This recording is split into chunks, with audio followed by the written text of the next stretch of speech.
You make more money than you did 5 years ago. You've gotten raises, maybe switched jobs. You earn more than your parents did at your age. And yet, every month, you're still checking your bank account and wondering where it all went. If that sounds familiar, you're not bad with money. You're not lazy. You're not irresponsible. You're caught in something most people never get taught about.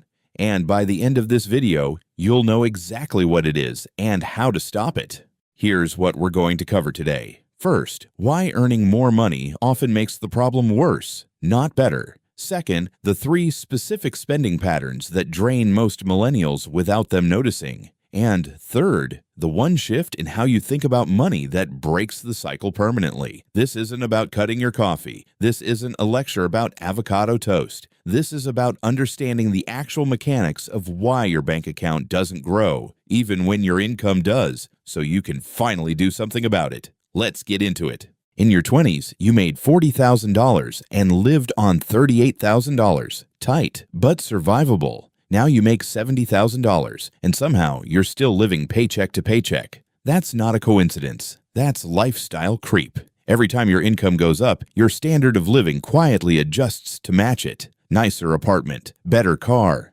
more subscriptions, eating out more, weekend trips. None of these feel like big decisions. They feel like normal upgrades for someone who earns what you earn now. And they are normal, that's the problem. The average millennial pays for 4.2 streaming services. Most couldn't name all 4 without thinking about it. That's not stupidity. That's how lifestyle creep works. It happens in increments small enough that each one feels completely reasonable. The fix isn't to slash everything. It's to make one rule. Every raise gets split. Half goes to your lifestyle. Half goes somewhere it can grow. We'll come back to how that works.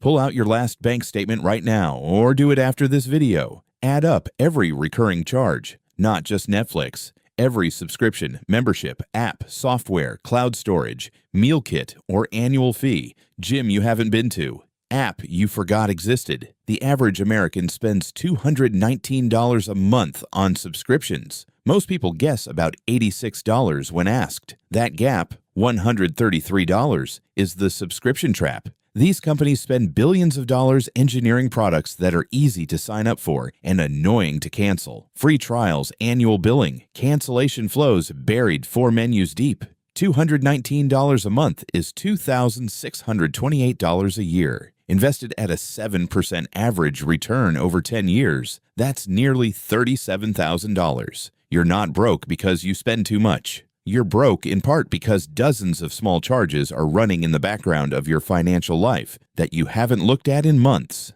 The fix here is a quarterly audit. Once every 3 months, open your bank statement and cancel anything you haven't used since the last audit. Takes 30 minutes. Frees up hundreds. Here's exactly how to do it. Open your bank app or credit card statement right now, or bookmark this and do it tonight. Scroll back 60 days. You're looking for 4 things. First, anything you don't recognize. If you see a charge and can't immediately name what it is, that's your first cancel. If you had to think for more than 2 seconds, it's gone. Second, anything billed annually. These are the sneaky ones. You signed up, forgot about it, and 12 months later, it auto-renewed for $79 or $99 without a single reminder. Search your email for the word receipt and sort by price. Third, duplicate categories. Do you have Apple Music and Spotify, a gym membership, and a fitness app? Most people do. Pick one per category. Fourth, anything you've used less than twice in the last 60 days. Not planned to use, actually used. Most people find $80 to $150 in cancelable subscriptions on their first audit. Do this once a quarter. Put a reminder in your phone right now, and you will not slip back into the subscription trap. This one's harder to talk about, but it's the most important. A lot of spending, especially for millennials navigating work stress, social pressure, and the constant scroll of other people's highlight reels, isn't really about the thing you're buying. It's about the feeling of buying it. The Amazon order that lifts your mood for 20 minutes, the dinner out because the week was brutal, the new outfit because you saw someone wearing it on Instagram and suddenly wanted to feel like that. This is called emotional spending, and researchers estimate it accounts for roughly 40% of impulse purchases. The antidote isn't willpower. Willpower fails. The antidote is a pause, a rule called the 24-hour hold. Before any non-essential purchase over $30, you wait 24 hours. Not forever, just one day.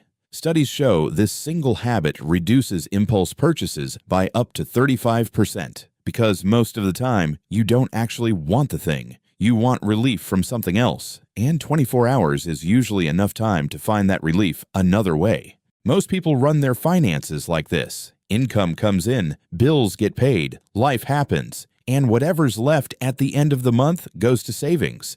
There's never anything left. The shift is this: pay yourself first. The moment money hits your account, a fixed amount moves automatically to a savings or investment account before you have a chance to spend it, even if it's $50, even if it's $25. This works because it removes the decision. You don't have to have discipline. The money is already gone before you feel it. Over time, you adjust your lifestyle to whatever's left, which is exactly what happens with lifestyle creep, just working in your favor instead of against you. Let's make this real with actual numbers. Say your take-home pay is $4,500 a month. You set up an automatic transfer of $400.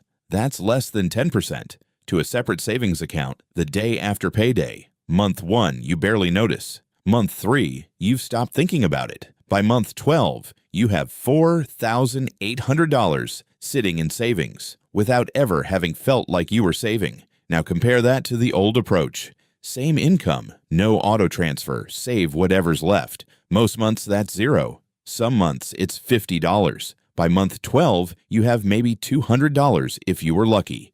Same income, completely different result. The only difference is the order of operations. Start small if you have to. $100 a month is fine. $50 is fine. The habit matters more than the amount right now, because you can always increase the transfer later, but you can't go back and build the habit for the months you skipped. Let's bring it together. You're not broke because you're bad with money. You're broke because of 3 very predictable, very fixable patterns. 1. Lifestyle creep quietly matches every raise you get.